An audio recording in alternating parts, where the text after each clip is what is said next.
everyone, this is Debbie here from Southern Delight. So glad that you tuned in. I'm so glad to be here. Finally, I've got another video to download for you. It only took me, what, 1 month to get it done? No, I have been so busy. This year, 2020, I'm going to tell you, has been a year. Just like many of you, I'm sure it has. My life has just been chaotic. But anyways, we've made it through. We're almost there, getting ready for Christmas, y'all. And I'm so excited about the Christmas season. And I have been decorating away, and my little brain, I tell you, is doing an overdrive here because I've got, like I said, so much going on at home. I've got so much going on behind the scenes. But right now, I'm getting ready for Christmas, and I'm trying to decorate my house for Christmas. And I've run into this problem.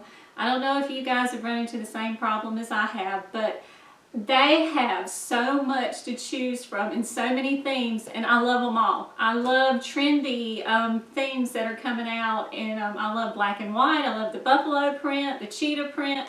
They have it all. They put the Pioneer Woman stuff out there for Christmas. It really messed me up. So I was like, how in the world am I going to theme my house this year? So I've got all kinds of stuff going on, but I do want to share this little special thing from you because in my decorating I did learn. I'm going to show you this picture, and I'm going to put it up right now so that you can see it. That picture is a picture of my Christmas tree where it's plain with nothing on it.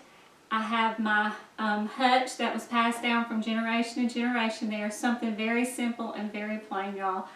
And I think I'm going to go back to that, and I'm going to leave that for my Christmas decor. And I'm going to tell you a little reason why, is because that is one of the most beautiful scenes that I could come up with. Because once I ended up decorating and I turned the lights on, you can't see any of the decorations that I put on that tree. All you could see were the lights, the glistening lights, which brings me back to my whole purpose of this video is I love to decorate. I love to make things pretty. I love themes. I love everything else.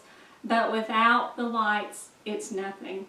And I just want to pass this message along to everyone, especially at this time of year in this season, is that we are the light of the world. If you are a child of God, you are the light of the world. So this year, I think probably the #1 top decorating idea that I can give out there is to let your light shine. Right now, our world needs that more than any decoration, anything in this world, is that the light inside of you, let it shine. So I hope you'll continue watching me. I've got plenty more lined up for this video. I've even got hot cocoa bombs. I tried and attempted this at least 3 different tries, but on the 3rd try, I finally mastered it. I will not be taking orders on these, mainly because they're almost impossible for me to make. I'm having the hardest time getting this chocolate to temper right. So stay tuned. I've got plenty more lined up for this video. Continue. I watched a lot of videos, and they recommended that you not use the melting chocolates. And I used those in the first round, so now I'm going to actually use some almond bark. And we're going to get ready, and we're going to chip it up into real fine pieces and temper this chocolate. Okay, I've taken about 2 pieces off of this bar, and I shaved them down real fine. And the video suggested that you not heat it. Don't get the chocolate any more than 90 degrees. So I've got a thermometer, and I'm going to watch that, and we're going to heat these in 30-second intervals in the microwave. And we're going to try to keep it, because the idea is to not get it so hot, because if you get it over 90 degrees, you start breaking down the components in the chocolate. And you don't want to have to go into all that. It involves a whole lot of science and having to cool it and heat it and do all that kind of stuff. And I'm not real good with that science stuff. So we're going to do it the easy way. We're going to shave it. I'm going to stick this in the microwave for 30 seconds. Let's see what we get. Okay, I heated up for 30 seconds. Doesn't look like there's a whole lot going on. It's starting to melt down in the bottom. So I'm going to give it a round 2 and do 30 seconds more on this. Okay, we put it in there for 15 more seconds. On the next section, don't go over 90 seconds on this. And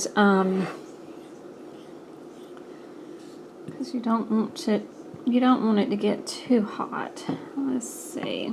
Let's try try it again and see what we have here.